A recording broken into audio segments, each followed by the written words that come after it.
সরস্বতী পূজার আগে একটি নিয়ম কঠোরভাবে মানা হয়। কুল খাওয়া নিষেধ। কিন্তু কেন? এটা কি শুধু লোকাচার, নাকি শাস্ত্রসম্মত কোনো গভীর অর্থ আছে?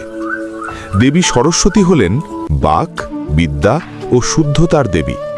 তার পূজার আগে দেহ ও মনকে রাখতে হয় সম্পূর্ণ পবিত্র। কুল একটি ফল যা কাঁচা অবস্থায় তামসিক প্রকৃতির। এটি পাকস্থলিতে গ্যাস সৃষ্টি করে এবং শরীরে অস্থিরতা বাড়ায়। শাস্ত্রে বলা আছে, যে দেবীর পূজা বিদ্যা ও বাকশুদ্ধির জন্য, তার আরাধনার আগে এমন কিছু গ্রহণ করা উচিত নয় যা দেহের ভারসাম্য নষ্ট করে। কুলের বীজ শক্ত ও কষযুক্ত, কঠোর বাক্য ও অমাধুর্যের প্রতীক। সরস্বতী পূজার আগে কুল না খাওয়া মানে বাককে সংযত রাখা, মনকে নরম করা আর বিদ্যার জন্য নিজেকে প্রস্তুত করা। এটা শুধু খাদ্যবিধি নয়, এটা চরিত্র গঠনের এক নিঃশব্দ শিক্ষা।